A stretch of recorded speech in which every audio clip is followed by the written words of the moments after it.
Hi, this time I want to show you an everyday blending job using Standoblue base coat and Standoblue colour blend. The gun I'm using is a 1.2, just like in the other videos that you will have seen previously. I'll be using 2 cups to do the job. First one with the blender, second one with the ready for use base coat. In this case I'm using the standard blender and I've adjusted my base coat to have the same speed. We do of course have slower versions should the climate dictate it. Firstly, I'm going to spray the blender to the blend panels, here and here. Now at this point I have some choices to make with the blender. What I can do is I can either apply it to the full panel, or like on the door here, where I have quite some room to make the blend, I can stop the blender short. The blender itself is applied in 1 closed coat, or if you prefer you can do it in 2 lighter or medium coats. Having applied the blender, I'll change the pot on the gun, get my colour, and the idea is then that I take my colour and I spray to the widest area first, using almost like a light effect coat to create the blend here, before repeating the same process here to make my blend, before finalising the job with 1.5 coats in the middle.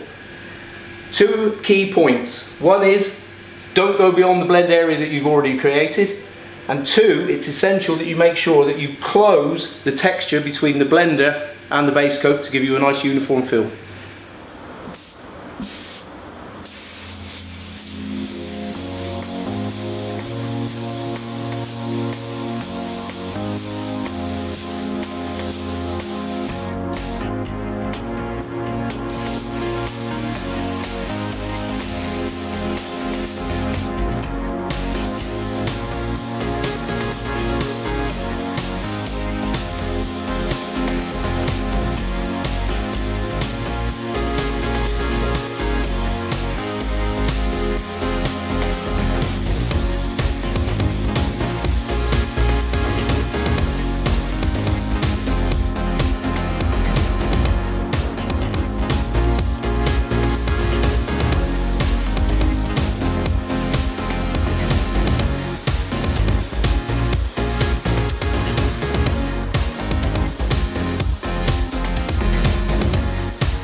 Let's take a look at the base coat now then before we flash it off in readiness for clear.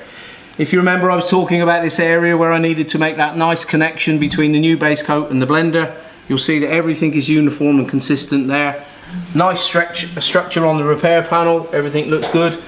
Coming down into the second blend panel, you recall I came out here again. I don't see any issues with mottling, clouding, no sign of any halo, so I'm quite happy with that. I'm going to flash it off now, ready for clear coat.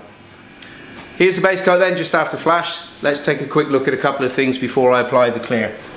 You remember in the wet condition I was showing you this area where I spoke about this connection between the base coat and the blender to make sure that everything was uniform and consistent. Well, if you take a look, you can see everything is super smooth, no problems at all, no coarseness, no openness. Gonna have a really good surface there for the clear. Let's take a look at the door itself where the repair was. Very uniform base coat appearance. Everything looks fine there. Coming to the final blend panel, blending area here. Again, the use of the blender really helping me to get this uniformity and consistency, over which I know when I apply the clear coat I'm going to have no wetting problems, no dieback, and I'll get really good gloss from the gun.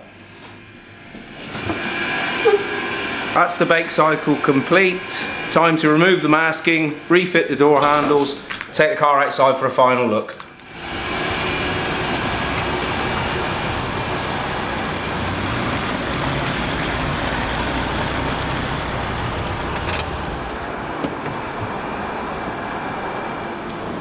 let's take a look at the final job then before we give it back to the customer.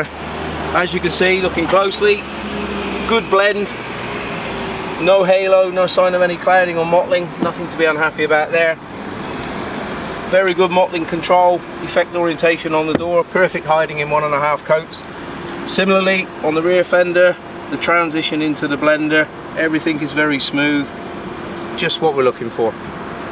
Thanks, see you again soon. It is important to check the climate before adjusting the base coat. Refer to the TDS Climate Guide to help you.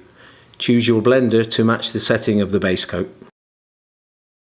Apply your blender to the areas surrounding the repair.